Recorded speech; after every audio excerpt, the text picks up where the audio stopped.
Hello everyone, I'm Justin, and for today's video, we're eating some monsters.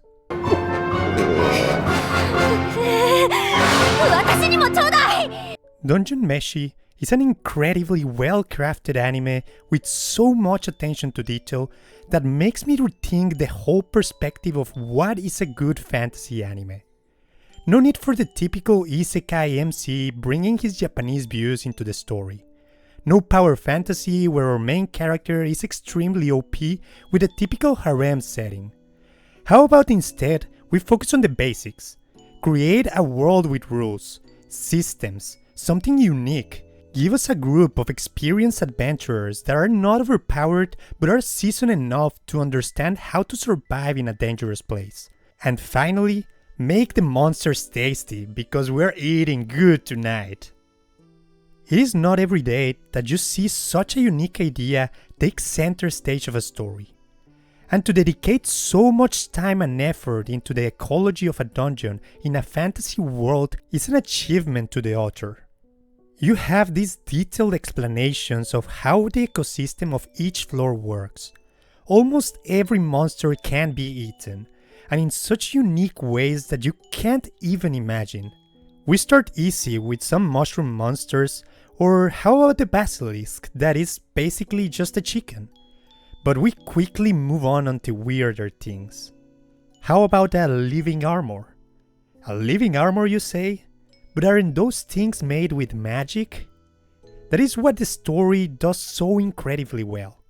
It twists our perception of what can and can't be done, creates a unique solution and brings it into the story in a way that makes sense but it also makes it edible.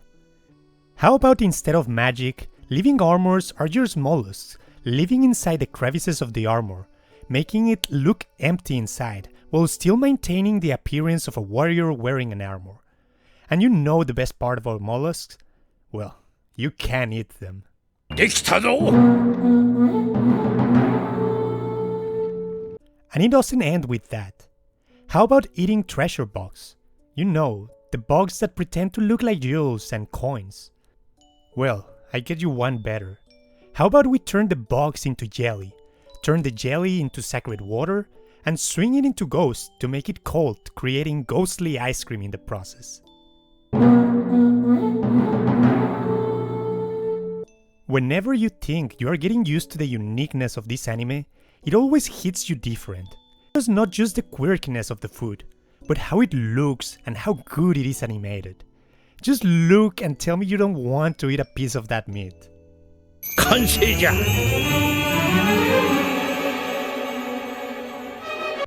And so far, I have only talked about the background information and food.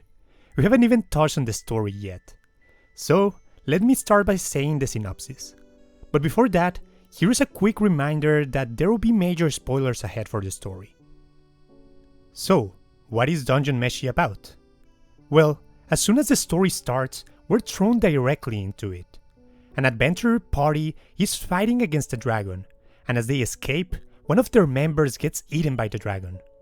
Back in the surface, our main protagonist Laios, who is the brother of the eaten girl, vows to go back to save her. Some of their party members leave, staying only with the elf wizard Marcial and the thief halfling Chilchunk. They are planning on diving back into the dungeon to kill the dragon and resurrect their fallen comrade, aptly named Fallen. But there is a small issue. They are completely broke. No money for weapons, paying for companions, or even rations. So, how are they going to survive in this dungeon without the most simple necessity of food? Well, just eat monsters in it. 無理無理無理絶対に無理 Every new floor brings the new flavors into the table. And thankfully, in the first floor, they find a new companion that will help them with that. The dwarf warrior / chef, Senshi, who appreciates Laios' interest in monster food and decides to join them as he wants to try dragon meat. So the story is set. A group of adventurers going down a dungeon while eating monsters with the objective of finding the dragon to kill and resurrect their friend. Pretty straightforward story if you tell me. And just by itself, the plot is already above average. But what really makes it stand out so much to me is the world building and the attention to detail. The world building in this story is on another level. Through the run, it gives you bits and pieces of information, not dumping you with the whole knowledge in one go, but sharing the information slowly and when it makes sense for them to be talking about it, rather than just randomly spouting the explanations just to fill the reader's curiosity. A great example of this is Resurrection. When the story starts, we're giving the information that you can resurrect your friends. And when I saw that, I was like, okay, we're in this type of world where there is just a state that can be rebirthed. But as the story progresses and we meet with a scholar, we find out that resurrection is only possible inside the dungeon. And further on, the land where the dungeon is located once belonged to elves, and they are planning to reclaim it in order to obtain the resurrection spell outside the dungeon. But let's go back to eating food. There are so many stories to tell, like the orcs that were displaced from their lands by elves to live in the dungeon, the group of rogue adventurers living in the dungeon, and the ex-members of Laios' party. But for now, let's focus on the important part of the lore. What is the dungeon? 学者によれば地下深くに眠る黄金城の先頭にあたる部分だという。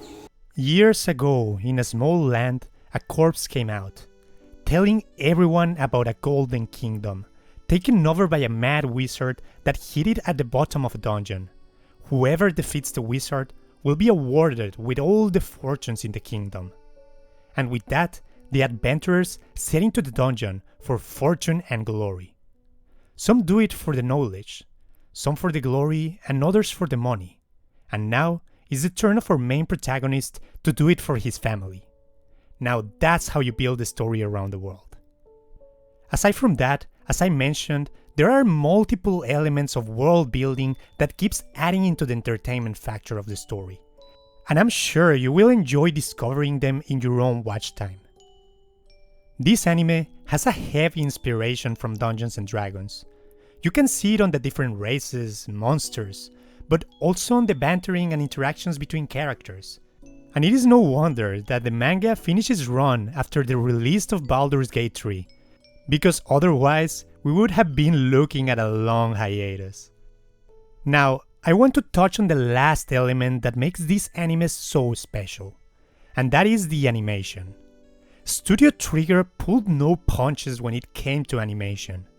In the past, I have been critical of their original animes, but something we can all agree on is that they have the incredibly good and distinctive animation that makes it stand out against the sea of robotic and low-quality animation that some studios have. And combined with such a good story as it is Dungeon Meshi, and you have a recipe for success. And it is not your typical Trigger show, because even different episodes have different animators that bring their own uniqueness and style to the anime. At some moments, you can have the most respectable animation. Then, they go hard with a fight scene.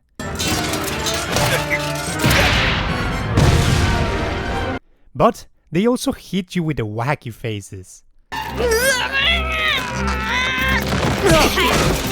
And what can I say about that sword throw in the dragon fight?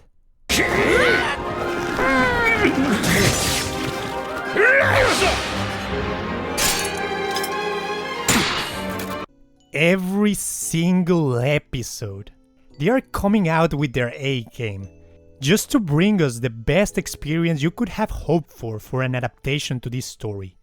And god damn, it is working, because I am completely invested in the story. Now, as of the making of this video, the episode 12 just finished airing, making the half point of the anime. And at this point, they have already successfully defeated the dragon and resurrected Fallen, which at first got me wondering, well, what else is there to do? We have already achieved our objective. But you need to remember, all those tidbits of world building, the wizard at the bottom of the dungeon, the elves on their way to reclaim the land, the secrets of the lost kingdom, and a group of adventurers that just love to eat monsters. Dungeon Meshi is not even close to peak yet, and I am completely invested in it.